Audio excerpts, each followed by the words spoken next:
उनकी माँ खाने की तलाश में घर से बाहर गई है। बच्चों ने पहली बार बारिश देखी है। उन्हें पता नहीं कि बारिश के समय पर क्या करना चाहिए। भैया अंदर आ जाओ, बाहर खतरा हो सकता है।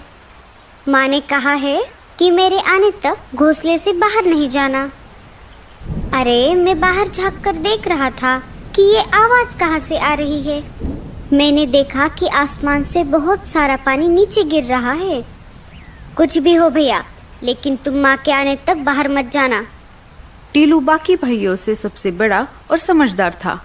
उस पर अपने छोटे भाइयों की देखरेख करने की जिम्मेदारी थी। अपने माँ का इंतजार करने के सिवाय बच्चे कुछ और कर भी नहीं सकते थे। इधर लाडो चिड़िया बारिश से बचने के लिए पेड़ की डाली पर रुकी हुई थी। उसे भी अपने बच्चों की चिंता हो रही थी। मेरे बच्चे ठीक तो होंगे ना?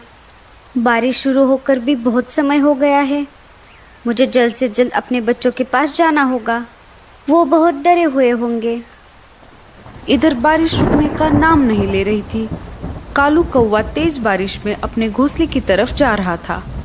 तभी उसे लाडो चिड़िया एक पेड़ पर बैठी हुई दिखाई देती है। वो उसके पास चला जाता है।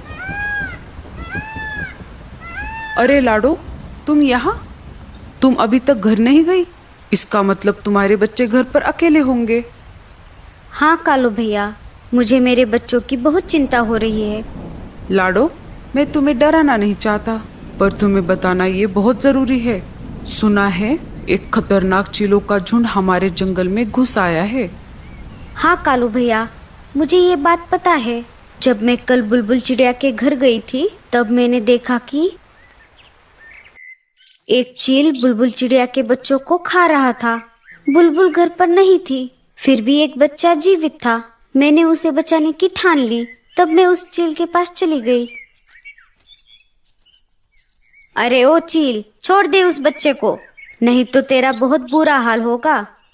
चील को गुस्सा आ गया और वो मुझसे कहने लगा, अरे ओ चिड़िया, तुम्हारा दिमाग तो ठीक है ना? भाग यहाँ से। अगर मेरा पेट भरा हुआ नहीं होता तो मैं तुम दोनों को भी खा जाता। पर देख लेना, आगे चलकर तुम मुझे कहीं पर दिखाई दोगी तो मैं तुम्हें नहीं छोड़ूंगा। मैं तुम्हें उसी समय खा जाऊंगा और डकार तक नहीं लूंगा। ऐसा कहकर चील वहां से उड़ गया कालू भैया।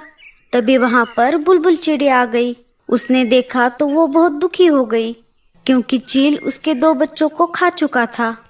अरे ये क्या हो गया? मेरा तो सब कुछ लूट गया। ये सब किसने किया? मैं उसे नहीं छोड़ूंगी। अरे बहन, तुम्हारे बच्चों को चील ने खाया है। अगर मैं ऐन मौके पर नहीं आती तो वो चील तुम्हारे तीसरे बच्चे को भी खा जाता। तुम्हारा बहुत बहुत शुक्रिया। मैं तुम्हारा ये एहसान जिंदगी भर नहीं भूलूंगी लाडो चिड़िया। पर मैं अब उस चील को नहीं छोड़ूंगी। मैं उसे जान से मार दूंगी। वो मेरे आखिरी बच्चे को कभी भी खाने आ सकता है। अरे बहन, जल्दबाजी में गलत कदम मत उठाना। वो सिर्फ तुम्हारे बच्चों का ही नहीं, जंगल के बाकी पंछियों का भी शिकार कर रहा है। उसे हमें झांसे में फंसाना होगा और फिर हम उसको उसके किए की सजा देंगे। बिना सोच विचार किए जल्दबाजी में फैसला लेना गलत बात है। ठीक है बहन, मैं कौन सा भी गलत कदम नहीं उठाऊंगी। अच्छा, तो ये सब हुआ था। बुलबुल चिड़िया के साथ तो बहुत बुरा हुआ। हम उस चील को तो क्या, बाकी सारे चीलों को भी नहीं छोड़ेंगे। हम उन सब को जंगल से खदेड़ देंगे। तुम जल्दी घर जाओ। हाँ कालू भैया, बारिश रुके या ना रुके, मुझे कैसे भी करके मेरे बच्चों के पास जाना होगा। ठीक है लाडो, मैं चलता हूँ।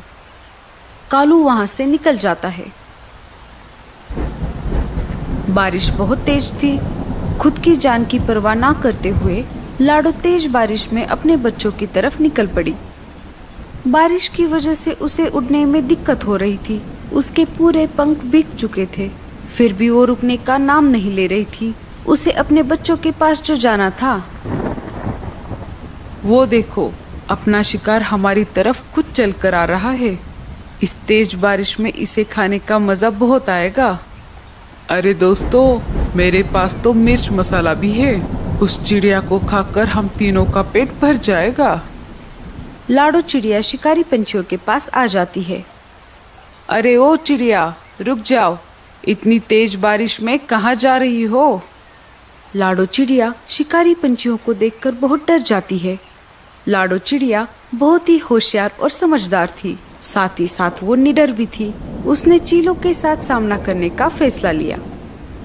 जी जी, मैं अपने घर जा रही हूँ। ऐसे कैसे जाओगी? अब तुम हमारे इलाके में आ चुकी हो। अब तुम अपने घर जाने की बजाय सीधा हमारे पेट में जाने वाली हो। उनकी ये बात सुनकर लाडो चिड़िया बहुत डर जाती है। उसे कुछ भी समझ नहीं आ रहा था। तभी लाडो के मन में एक आइडिया आ जाती है। मुझे कैसे भी करके इन सब से छुटकारा पाना होगा। अरे भाइयों, आप मुझे कैसे खा सकते हो? मुझे पहले से ही किसी ने खाने के लिए रिजर्वेशन करके रखा है। क्या? ऐसे कैसे? कौन है वो जो हमारे होते हुए भी तुम्हें खाने के लिए रिजर्वेशन करके बैठा है? वो दूसरे तीसरे कोई नहीं, मेरे खुद के पति है, जो कि एक चील है। मैंने जन्म भर उनकी सेवा की, 3 प्यारे प्यारे बच्चे दिए, फिर भी वो मुझे खाना चाहते हैं। क्या कोई अपनी खुद की बीवी को खा सकता है भला? कौन अपने बीवी को खाना चाहेगा जो जंगल में बाकी सारे इतने पंछी हैं? हाँ भैया, कोई नहीं चाहेगा, पर मेरा पति चाहता है। यही नहीं, उसने मेरे 3 बच्चों को भी खा लिया है। अगर तुमने मुझे खा लिया तो वो तुम्हें नहीं छोड़ेंगे। मुझे खाने का हक सिर्फ उन्हीं का है। किसकी इतनी हिम्मत है जो हमसे टकराए? अगर है हिम्मत तो चलो मेरे पति के पास, एक बार लड़कर भी देख लो। अगर तुम जीत जाओगे तो मुझे खा लेना। बताओ, है मंजूर? हाँ हाँ, चलो, हम देख लेंगे उसको। लाडो चिड़िया निकल पड़ी उस शिकारी चील की तलाश में जिसने बुलबुल चिड़िया के बच्चों को खाया था। लाडो चिड़िया आगे आगे उड़ रही थी और शिकारी चील उल्लू के साथ साथ पीछे उड़ रहा था। आखिर लाडो चिड़िया उन्हें लेकर शिकारी चील के इलाके में आ ही गई। अरे, ये चिड़िया तो मेरी तरफ ही आ रही है। कल तो ये मेरे हाथ से छूट गई थी, पर अभी मुझे बहुत भूख लगी है। मैं इसका शिकार करके इसे खा जाऊंगा। तुम यहाँ पर ही रुको। अगर उसने तुम्हें यहाँ पर देख लिया तो वो सतर्क हो जाएगा। मैं अकेले अकेले आगे जाती हूँ। जब वो मुझ पर हमला करने लगे तो तुम जल्द से वहाँ पर आ जाना। लाडो चिड़िया उन्हें वहाँ पर छोड़कर चील के पास आ जाती है। अरे वाह, आज शिकार खुद मेरी तरफ चलकर आ गया है। लगता है आज भी मैं पेट भर के खाना खाऊंगा। हाँ हाँ, कल भी तुमने मेरे छोटे छोटे बच्चों को खा लिया, आज मुझे खा लो। वैसे भी मैं जिंदा रहकर क्या करूँगी? मेरा तो सब कुछ लूट गया है। अरे, वो बच्चे तेरे नहीं, उन पर मेरा अधिकार था। शिकारी चील उन दोनों की बातें सुन रहा था। उसे लाडो की बातों पर विश्वास होने लगा। इधर चील को लाडो की बात समझ नहीं आ रही थी, फिर भी उसने ये मौका हाथ से गंवाना नहीं चाहा। हाँ हाँ, जैसे मैंने बच्चों को खा लिया वैसे ही तुम्हें खा जाऊंगा। चील उड़कर लाडो चिड़िया पर हमला करने ही वाला था, तभी दूसरे शिकारी पंछियों ने उसका रास्ता रोक लिया। अरे बेटे, तने तो मौज ही कर दी। तनिक रुक जा जरा, ऊ हमरा शिकार है। अरे, तुम सब कौन हो? उस पर सिर्फ मेरा अधिकार है। देखो देखो भाइयों, ये कैसे मेरे साथ सुलूक करते हैं। अरे बेटे, तनिक रुक जा जरा, नहीं तो तने यहीं पर ही खोल देंगे। ऐसा कहते ही उन दोनों में तेज लड़ाई शुरू हो गई। उन दोनों की लड़ाई देखकर उल्लू वहां से भाग गए। दोनों में इतनी तेज लड़ाई हो गई कि दोनों घायल हो गए और जमीन पर गिर गए। दोनों के शरीर से बहुत ज्यादा खून बह रहा था। लाडो दोनों के पास आकर बोली, क्यों, कैसी रही? मैंने तुम दोनों को उल्लू बनाया।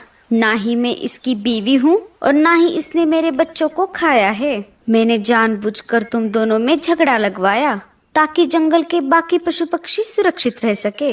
अब समझ आया, शक्ति से हमेशा युक्ति ही अच्छी होती है। अरे ओ चिड़िया, तने ये ठीक नहीं किया। उन दोनों चीलों में इतनी ज्यादा हाथापाई हो गई कि उन्हें अपनी जान गंवानी पड़ी। चलो, इनका काम तो तमाम हो गया। अरे बाप रे, इन दोनों के चक्कर में मैं तो अपने बच्चों को भूल ही गई। लाडो चिड़िया तेज उड़ते हुए अपने घोंसले की तरफ निकल पड़ी।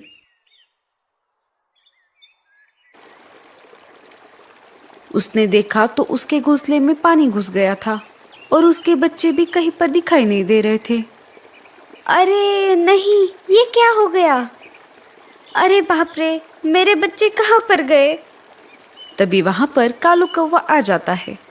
अरे लाडो, तुम रो मत, तुम्हारे बच्चे सही सलामत है। जब मैं मेरे घोंसले की तरफ जा रहा था तो मैंने देखा तो तुम्हारे घोंसले में पानी भर रहा था और बच्चे भी पानी में डूब रहे थे। मैं बच्चों को वहां से निकालकर अपने घोंसले में लेकर आया। चलो, बच्चे कब से तुम्हारा इंतजार कर रहे हैं। लाडो कालू कौवे के घर पर आ जाती है। अपनी माँ को देखकर बच्चों ने उसे अपने गले से लगा लिया। माँ, तुम कहाँ थी इतनी देर? हमने तुम्हारा कितना इंतजार किया। अगर कालू मामा नहीं होते तो क्या होता? कालू भैया, तुम्हारा बहुत बहुत शुक्रिया।